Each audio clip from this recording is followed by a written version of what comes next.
17 കൂടെ രാജിവെച്ചപ്പോൾ അത് എല്ലാവരിലേക്കും ആരോപണങ്ങൾ എത്തുകയല്ലേ? അതിൽ പലരും അതിൽ തന്നെ ഭിന്നാഭിപ്രായം ഉണ്ടെന്നാണ് ഇപ്പോൾ പുറത്തുവരുന്ന വാർത്ത. ഒരുമിച്ച് ഒരു രാജി വേണ്ടായിരുന്നു എന്ന് പറയുന്ന കാര്യം, കമ്മിറ്റിയെ പിരിച്ചുവിടണ്ടായിരുന്നു എന്നുള്ള ഒരു കാര്യം.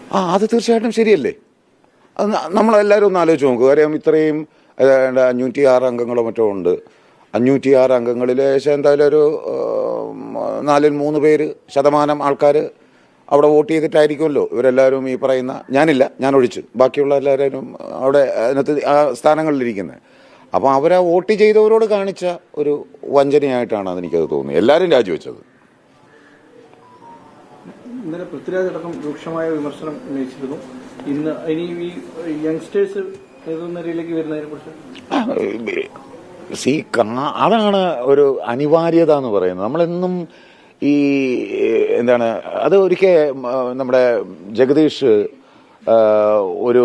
അദ്ദേഹത്തിൻ്റെ ഒരു വോയിസ് ലീക്ക് ആയ ഒരു സംഭവം മാതൃഭൂമി ചാനലിൽ കൂടിയാണെന്ന് തോന്നുന്നു. എനിക്കത് ഇപ്പോഴും നെറ്റിൽ കിടപ്പുണ്ടത്. അത് മാതൃഭൂമിയുടെ ന്യൂസിനകത്ത് ഈ അദ്ദേഹത്തിൻ്റെയും മിസ്റ്റർ ബാബുരാജിൻ്റെയും വോയിസ് ലീക്ക് ഉണ്ടായിരുന്നു. അതിനകത്ത് അദ്ദേഹം പറയുന്നുണ്ട്, നമ്മുടെ എല്ലാം കുഞ്ഞുങ്ങളാണ് ഇനി അടുത്ത ഇതിലേക്ക് വരുന്നത്. എന്ന് വെച്ചാൽ താരങ്ങളുടെ കുഞ്ഞുങ്ങളെന്നുള്ളതല്ല, അടുത്ത തലമുറയാണ് എന്ന് പറയുന്നത്. അപ്പോൾ അവരെല്ലാവരും അത് അദ്ദേഹം പറഞ്ഞതിനോട് ഞാൻ ആ ജനറൽ ബോർഡിൽ പറയുകയും ചെയ്തതാണ്. അതാണ് നമ്മളെല്ലാം കരുതേണ്ടത്. കാര്യം നമ്മൾ കഴിഞ്ഞാൽ ഈ പറയുന്ന പ്രളയം, ഞാൻ കഴിഞ്ഞാൽ പിന്നെ പ്രളയം എന്നുള്ള ആ ഒരു സംസ്കാരം, അത് സംസ്കാരമായിട്ടാണ് തോന്നുന്നത്. അതാണിപ്പോൾ കാണുന്നത്. കാര്യം അടുത്ത തലമുറയ്ക്ക് വേണ്ടിയിട്ടുള്ളതാണ്.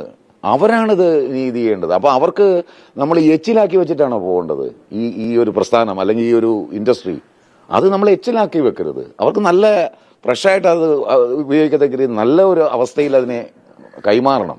ആ കൈമാറേണ്ട സമയമാണ് ഇപ്പോഴെന്നാണ് എനിക്ക് തോന്നുന്നത്.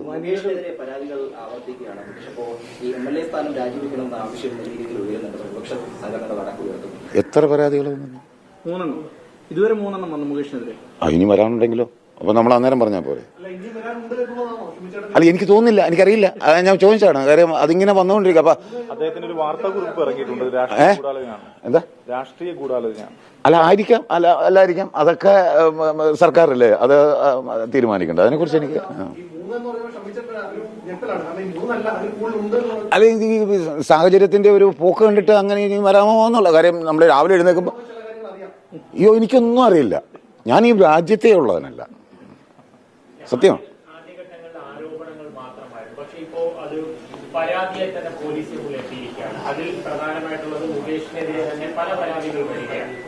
നിങ്ങൾ ഒഴിച്ച് വർക്ക് ചെയ്ത് പരിചയമുള്ള ഒരു വ്യക്തിയാണ്. അമ്മയുടെ ഒരു പവർ മേക്കാണ്. 2017 അന്ന് നടന്ന സംഭവങ്ങളൊക്കെ ആയി. അങ്ങനെയുള്ളവ വരുമ്പോൾ ആരും മറുപടി പറയാതെ ഇട്ടേച്ച് പോവാന്നുള്ളത് ശരിയാണ്. മൗനം വിദ്വാനഭൂഷണം. ഞാനൊരു വിദ്വാനാണ്. സാധ്യത കാണുന്നുണ്ട്.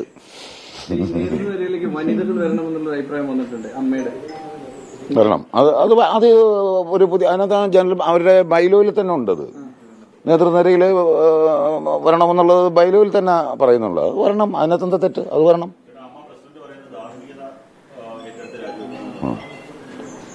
ധാർമ്മികത നല്ലതാണ്. അത് അത്യാവശ്യമുള്ള കാര്യമാണ്.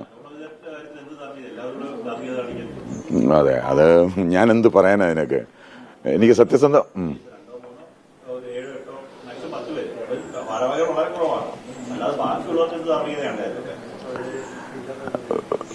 ഞാൻ പറഞ്ഞില്ലേ, ഞാനത് കഴിഞ്ഞ ദിവസം പറഞ്ഞു. 2005 വിവരാവകാശ നിയമം ഇംപ്ലിമെന്റ് ആയിട്ടും വിവരമില്ലാതെ ജീവിക്കുന്ന നമ്മളെക്കുറിച്ച് അതിനെക്കുറിച്ച് എന്താ പറയുന്ന പോലെയാണ്. അവർക്ക് അത്രേ എനിക്ക് പറയാനുള്ളൂ. വിവരമില്ലായ്മ. അതേ പറയാനുള്ളൂ.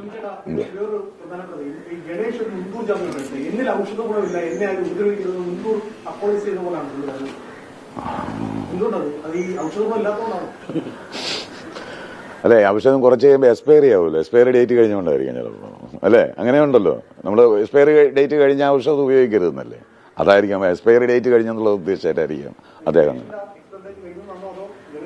അതല്ല, ഞാൻ ഔഷധത്തിന്റെ കാര്യം പറഞ്ഞു. അയ്യോ, കാര്യം അങ്ങ് കുറെ നാളുകൊണ്ട് ഒരുപക്ഷെ പുറത്ത് ഒരു പ്രതിരോധിക്കുന്നതിനേക്കാളും കൂടുതൽ അകത്ത് ഫൈറ്റ് ചെയ്തിട്ടുണ്ട് കപ്പിലൂടെയും. അതെ, തീർച്ചയായിട്ടും ഉണ്ട്. അങ്ങയുടെ പരാതി ജെന്യൂനാണ്, WCCയുടെ പരാതിയും ജെന്യൂനായിരിക്കാം. പക്ഷെ അല്ലാതെ ഇപ്പൊ വരുന്ന ഈ ആരോപണങ്ങൾ അതിലേക്ക് ഒരു എത്രമാത്രം ക്രെഡിബിലിറ്റി ഉണ്ടെന്നാണ് അങ്ങ് വ്യക്തിപരമായി അത് പരിഗണിക്കുന്നത്? സാർ, അത് സർക്കാർ തീരുമാനിക്കേണ്ട കാര്യമാണ്. അതിനകത്ത് പക്ഷേ ഞാൻ കഴിഞ്ഞ ദിവസം ഞാനത് പറഞ്ഞു. നിങ്ങൾ മാധ്യമങ്ങൾ പോലും ആ രീതിയിലല്ല ഇതിനെ എല്ലാം കൂടി അവയിൽ വരുമായിട്ടാണ്. അങ്ങനെ വരുമ്പോഴൊരു ക്ലാഷ് ഉണ്ടാകാനുള്ള സാധ്യതയുണ്ട്. അതായത് ഈ എന്താണ് ഒരു ജുഡീഷ്യൽ ക്ലാഷ് എന്നൊക്കെ വേണമെങ്കിൽ പറയാവുന്നത് അല്ലേ? ശരിയല്ലേ? അങ്ങനെ പറഞ്ഞ ചോദ്യം ഞാൻ 100% യോജിക്കുന്നു. കാര്യം ഇപ്പം തന്നെ ഹേമ കമ്മിറ്റി റിപ്പോർട്ട് അത് സംബന്ധമായിട്ടുള്ള വിഷയം വന്നപ്പോഴാണ് മറ്റേ എന്താണ് മിസ്റ്റർ രഞ്ജിത്തിന്റെ വിഷയം വരുന്നത്. അത് ഇതിനകത്തൊരു ഇതുമായിട്ട് ബന്ധപ്പെട്ട വിഷയമേ അല്ല. പക്ഷേ എങ്കിലും അത് ഇതുമായിട്ട് ക്ലബ് ചെയ്ത് അങ്ങനെ വന്നു. അത് ഓക്കെ, അത് അദ്ദേഹത്തിന്റെ ധാർമ്മികത മൂലം അദ്ദേഹം ചെയ്തു. അത് ഓക്കെ, അതാണ് നമ്മൾ യോജിക്കുന്നത്. പക്ഷേ അപ്പൊ അതിന്റെ കുഴപ്പമെന്ന് പറഞ്ഞാൽ ഇപ്പുറത്തെ സൈഡിൽ ഈ പറയുന്ന വിഷയവുമായിട്ട് ബന്ധപ്പെട്ട പലതും മുങ്ങിപ്പോവുകയാണ്.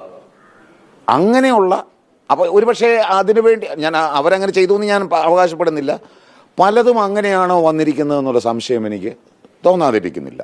അത് ഇല്ലെന്ന് പറയാൻ പറ്റത്തില്ല. അങ്ങ് പറയുന്ന ചോദ്യത്തിനോട് അതെ, കാര്യം ഈ മറ്റതൊക്കെ ഒന്ന് ഒതുക്കി വെക്കുന്നതിന് വേണ്ടി പോയി ശ്രദ്ധ മാറ്റുന്നതിന് വേണ്ടി അതൊരു പക്ഷേ ഞാൻ കഴിഞ്ഞ ദിവസം ഞാൻ പറഞ്ഞതുപോലെ സർക്കാരിന്റെ തന്നെ ഒരു തന്ത്രവുമാകാം. പല തീരുമാനങ്ങളും ഇതിന്റെ മറവിൽ നടക്കുന്നുണ്ടെന്ന് കാര്യം അത് എനിക്കും അറിയാം. അത് ഞാൻ പൊളിക്കും, അത്രേ പറയാനുള്ളൂ. എന്തായാലും നാളെ ഹൈക്കോടതി സിറ്റിംഗ് ഉണ്ട്, അത് കഴിഞ്ഞിട്ട് പറയാം.